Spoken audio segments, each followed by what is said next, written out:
Welcome friends, chapter number 5, popularly known as HO model, Heckscher-Ohlin model. Well, मेरे बच्चों, in order to understand this chapter number 5, it is advisable that you should go through chapter 3 and chapter 4 videos as well. One more thing, many people ask me, why you give these handwritten notes? Because even if you do these handwritten notes and write in your exams, it should be sufficient. So I'm actually trying to help you in both ways, through a video so that you can understand the topic, and through these notes. So if you don't have much time to study, so you can just go through these notes and use these for your exams. Anyways, let's start. So the first point, in the Ricardian model, that is chapter 3, labor was the only factor of production, thus comparative advantage could only arise because of international differences in labor productivity. Now, trade should also reflect difference in countries' resources.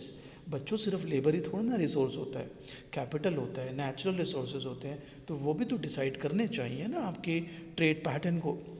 So thus a realistic view of trade must allow for the importance not just of labor but also of the other factors of production such as land, capital, mineral resources. अब Switzerland की बात करते हैं. चलो, Switzerland labour के लिए थोड़ा ना जाना जा रहा है ऐसे, वो तो एक तरह से टूरिस्ट डेस्टिनेशन है, तो उनका लैंड बहुत अच्छा है. सो इन दैट सेंस वो उस चीज़ का ट्रेड कर रहे हैं. So there is no denying कि ठीक है, labour is also a factor which decides और influences international trade, but you cannot overlook the other factors as well. So in this particular chapter we gonna go in that direction.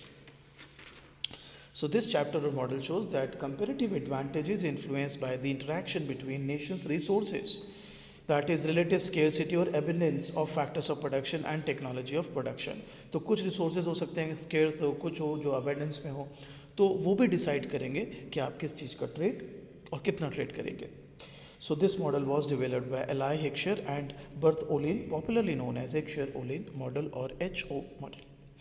This theory emphasizes the interplay between the proportions in which different factors of production are available in different countries. It's like saying कि किसी देश में land ज़्यादा है, labour कम है, किसी में उल्टा है, लेबर ज़्यादा है, लैंड कम है. So it's like that. And the proportion in which different factors of production are use in producing different goods.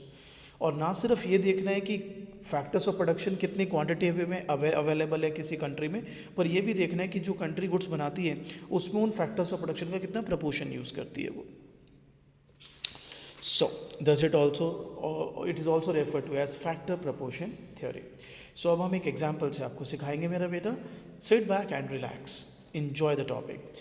Suppose there is an economy which does not trade, and then ask ourselves what happens when two such economies trade with each other.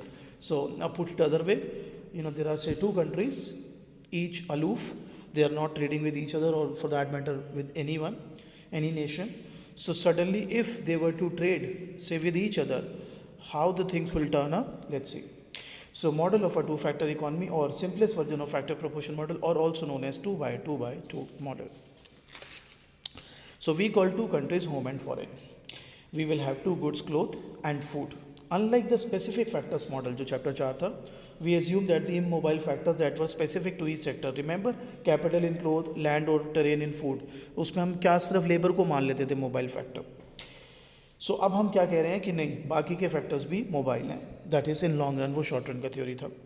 To keep things simple we model a single additional factor that we call capital which is use with labour to produce either cloth or food. तो पहले क्या होता था, याद करो, labour cloth में भी use हो रहा था, फूड में भी यूज़ हो रहा था, लेकिन जो कैपिटल और टेरेन थे या लैंड थे वो फिक्स थे. तो अब हम ये मान रहे हैं कि सपोज एक फैक्टर कैपिटल है, वो भी मोबाइल और लेबर भी मोबाइल है. So in the long run, both capital and labor can move across sectors, thus equalizing their returns in both sectors. Prices and production. Well, both cloth and food are produced using capital and labor. ठीक है. The amount of each good produced, given how much labor and capital are employed in each sector, is given by the production function. तो हमने QC लिया, it's a production function for cloth.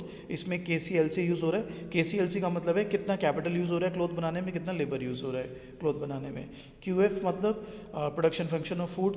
KF बता रहा है उस food को बनाने में कितना कैपिटल प्रोपोर्शन यूज़ हो रहा है, और LF बता रहा है कि कितना लेबर यूज़ हो रहा है. ओवरऑल हम ये मान के चल रहे हैं कि फिक्स सप्लाई है K और L आवर्स की.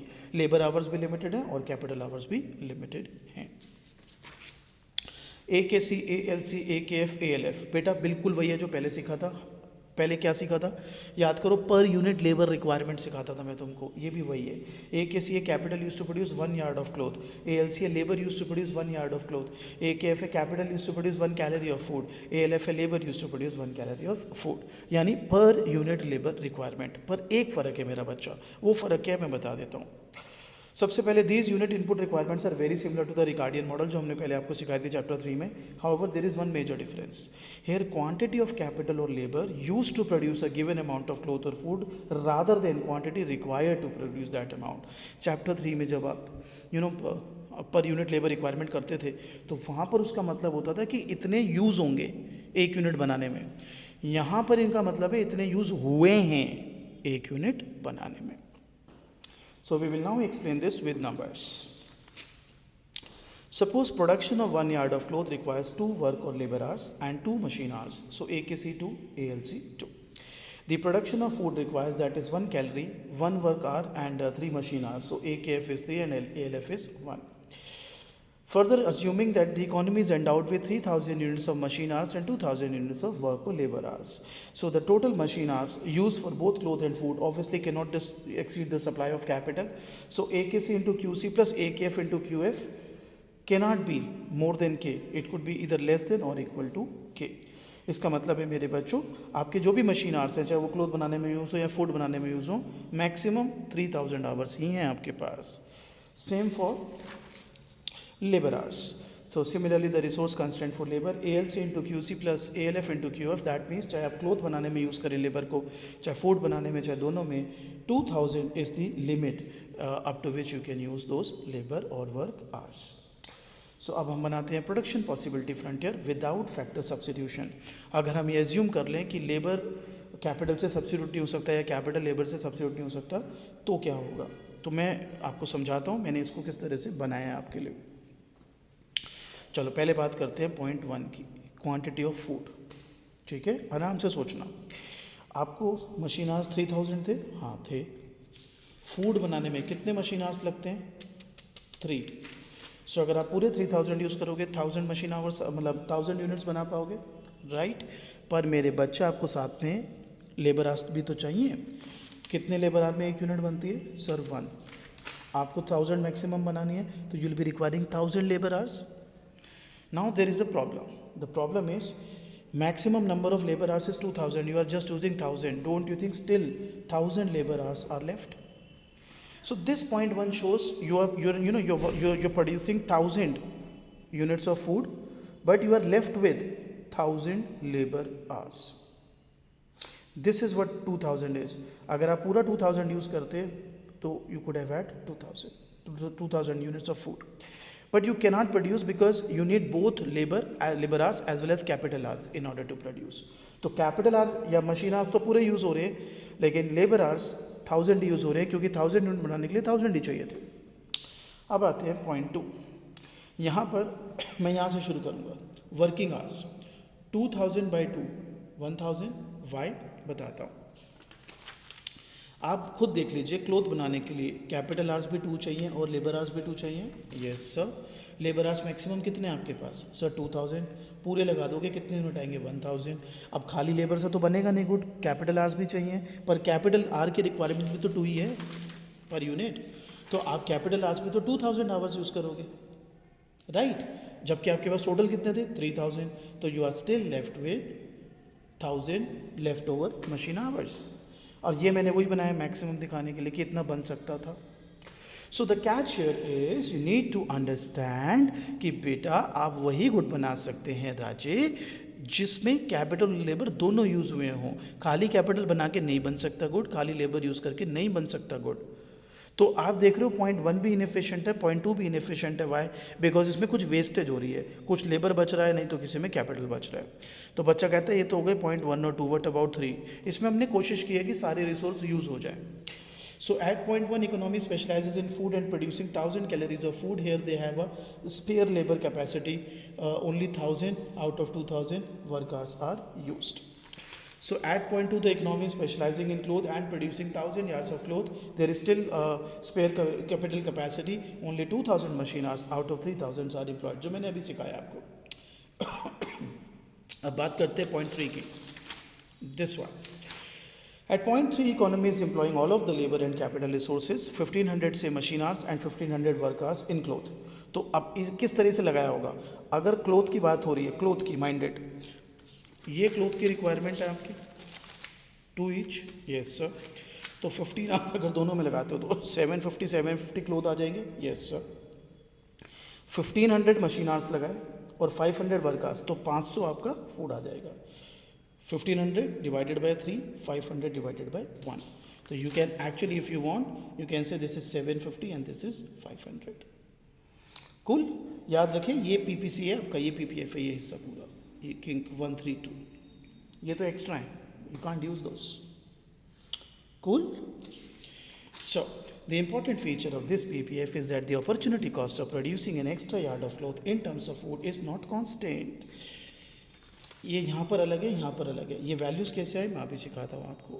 The catch is the opportunity cost here is not constant. So when the economy is mostly producing food left of point 3, ध्यान से समझना, there is some spare labour capacity, absolutely. Suppose producing 2 fewer units of food, आपने कहा चल 2 unit कम बना लेता हूँ यार फूड के, बढ़िया।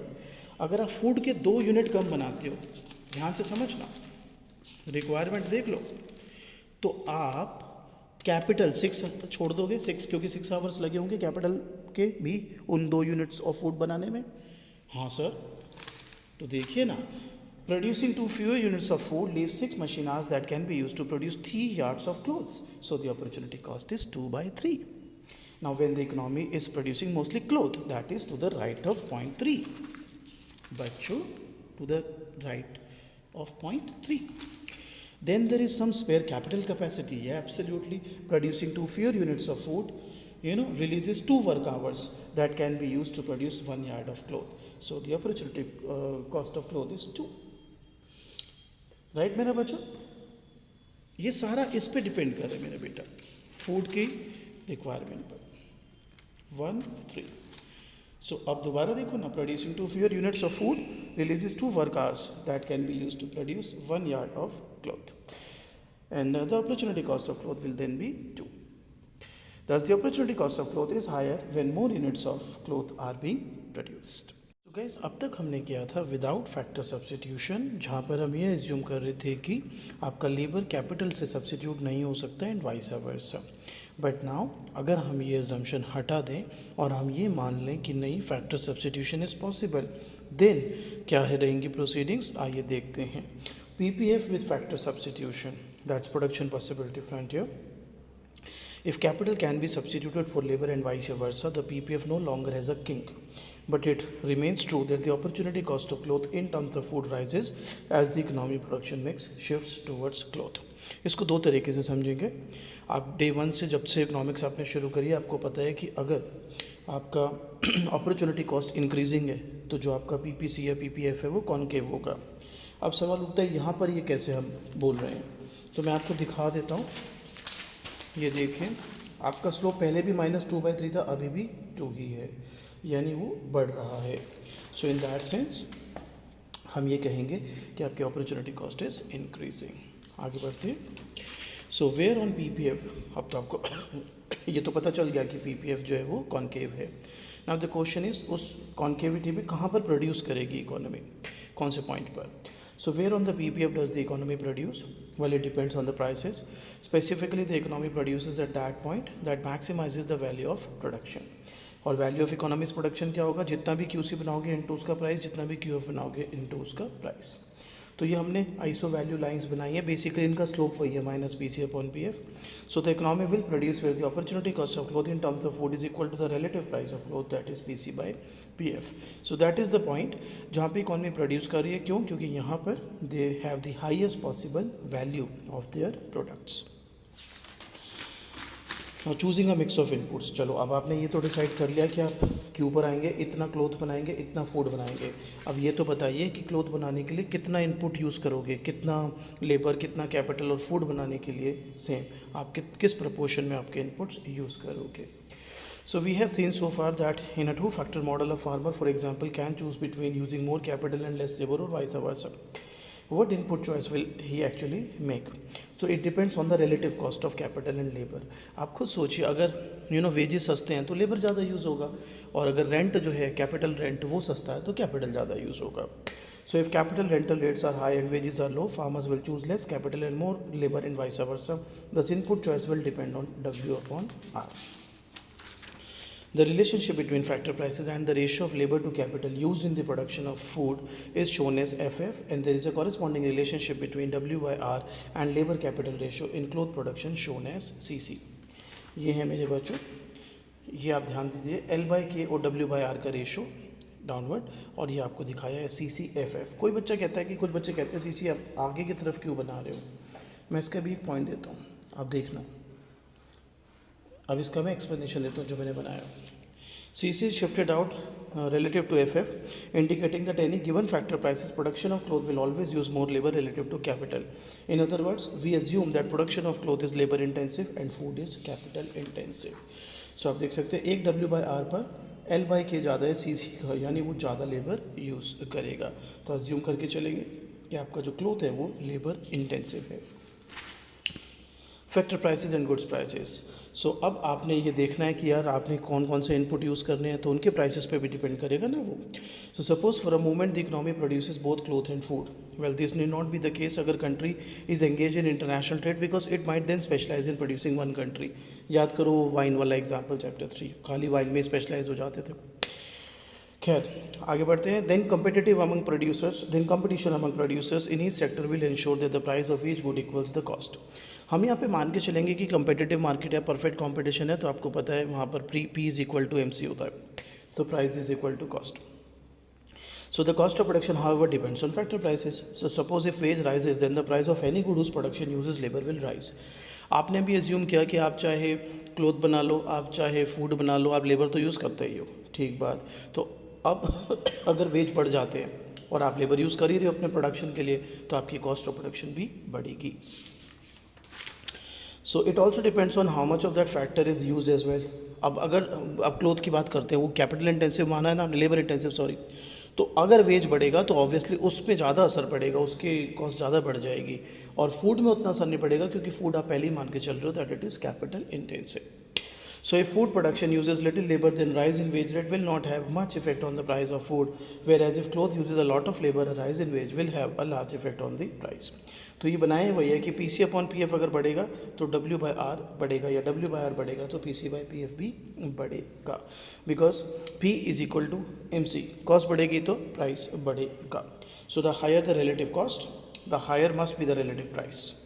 सो यहाँ पे हमने मान के चले जो क्लोथ है वो लेबर इंटेंसिव है, एंड अगर W बढ़ेगा तो प्राइस ऑफ क्लोथ भी बढ़ेगा. So from goods price to input choices. So अब मैंने करा क्या है, मैं आपको दिखा दूँ. देखो W by R L by K, ये तो यही है सेम. विच वन दिखा देता हूँ, ये वाला है, this one. W by R L by K देख लो बिल्कुल सेम है, ठीक है. SS थोड़ा अलग लिया है हमने, ये अलग लिया है. यहाँ पे PC by PF on Y axis है, W by R on X axis है, लेकिन इधर आप देखो ये तो वही है W by R L by K, तो FFCC ये उल्टा हो गया है. ये यहाँ पे W by R आ गया और PC by PF हो गया, तो रिवर्ट कर दिया इसको. आइए रिलेट करते हैं. So given the relative price of cloth PC upon PF, that's this one.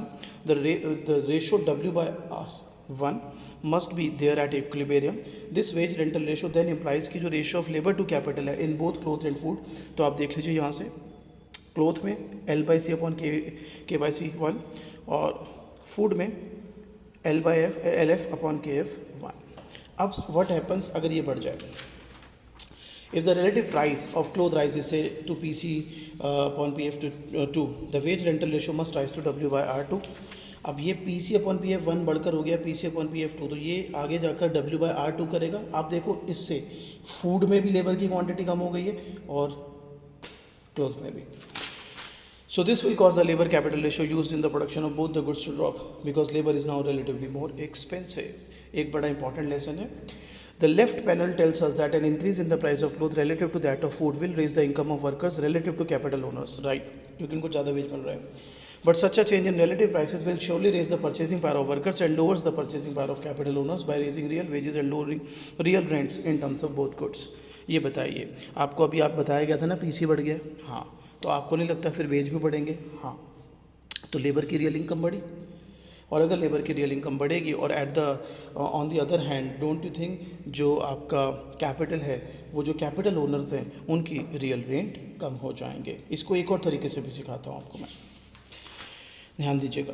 Since when PC upon PF rises the ratio of labour to capital falls in both goods but in a competitive market factors of production are paid their marginal product, that is real wage of workers in terms of cloth is equal to the marginal productivity of labor. अब ध्यान से समझना, ये बताइए अगर veg बढ़ जाएगा तो आप लेबर को ज़्यादा हायर करोगे या कम? सर कम. कैपिटल रिलेटिवली सस्ता हो गया, कैपिटल को ज़्यादा हायर करोगे या कम? सर ज़्यादा.